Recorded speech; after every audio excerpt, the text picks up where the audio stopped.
প্রিয় দর্শকগণ, তোমরা দেখলেন ভিডিওটি। এই যে ভিডিওটি, এটি হচ্ছে কর্ণাটকে।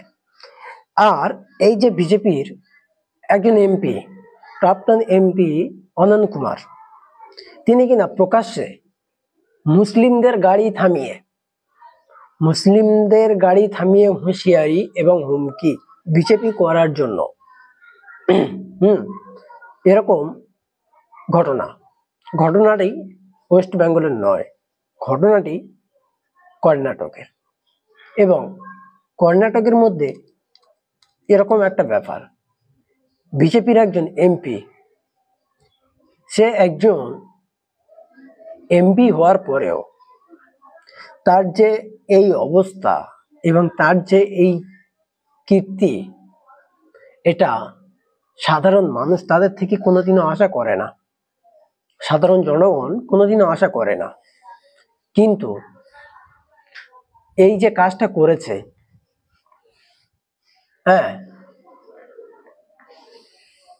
বিজেপির প্রাক্তন এমপি, তিনি একটা বিশাল বড় অপরাধ করেছে।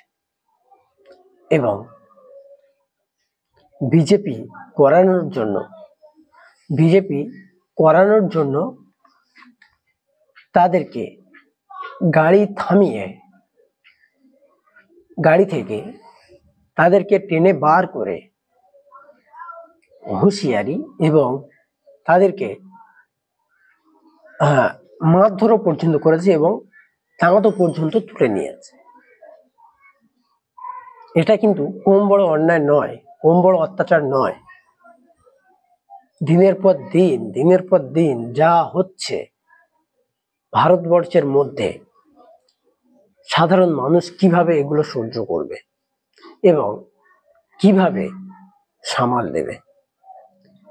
মুসলিমদের উপর একের পর এক অত্যাচার হচ্ছে, আর সেই অত্যাচারগুলো করছে হয় বিজেপি, আর বাংলার মধ্যে হলে সেটা টিএমসি।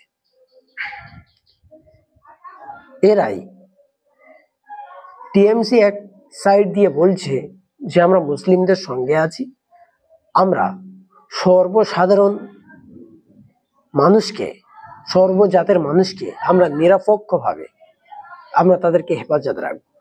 এবং আরেকদিকে বিজেপি শুধু মুসলিমদেরকে টার্গেট করে তাদেরকে এবং তাদের উপরে অত্যাচার করছে দিনের পর দিন। এটা যদি বিচার দিতে হয়, কার কাছে দেবে? পুলিশের কাছে, প্রশাসনের কাছে, এবং দেশের যারা মন্ত্রী তাদের কাছে, এমপি তাদের কাছে। এবং এই যে বিষয়টা হয়েছে, জোর জবরদস্তি করে কোনো ধর্মের মানুষকে অ্যাটাক করে তাদেরকে বিজেপি পার্টি করানোর জন্য চাপ দেওয়া হচ্ছে, তাদেরকে দ্বারস্থ করা হচ্ছে এবং তাদেরকে এও পর্যন্ত বলছে, তোমরা ভিডিওটা পুরো দেখলে সে তোমাদেরকে শায়েস্তা করব। তো এই ধরনের কথাবার্তা কিংবা এই ধরনের আচরণ ব্যবহার, এগুলো সাধারণ মানুষের পক্ষে অসম্ভব, যারা কিনা মানুষ নামে জানোয়ার হয়ে ঘুরছে এবং চলাফেরা এতটাই খারাপ তাদের।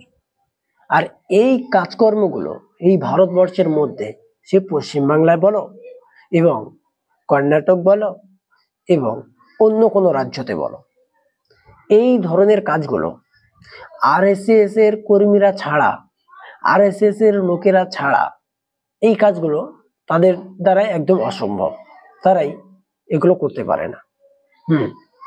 এবং তারাই আবার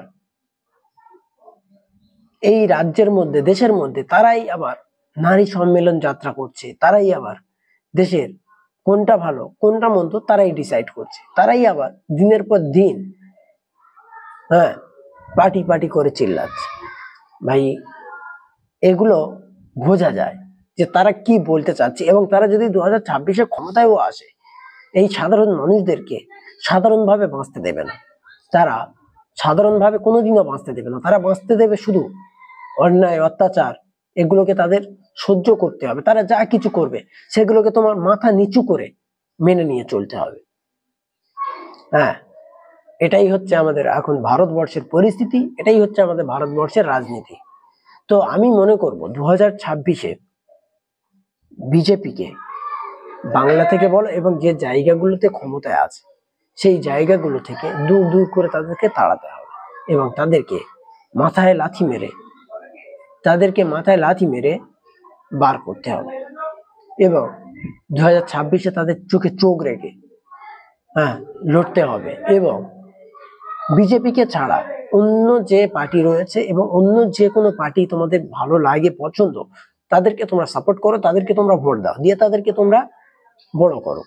কিন্তু এই ধরনের চোরটা দালাল গুন্ডা যদি 2026-এ ক্ষমতায় আসে, বাড়ির মা থেকে শুরু করে বোন থেকে শুরু করে বউ থেকে শুরু করে কেউ নিরাপত্তা নয়, কেউ নিরাপত্তা পাবে না, কেউ নয়। তাই বলবো তোমরা টাইম থাকতে ভালো কোনটা মন্দ কোনটা সেটা তোমরা বেছে নাও। আমি এতটুকুই বলবো। দেখা হচ্ছে পরের ভিডিওতে।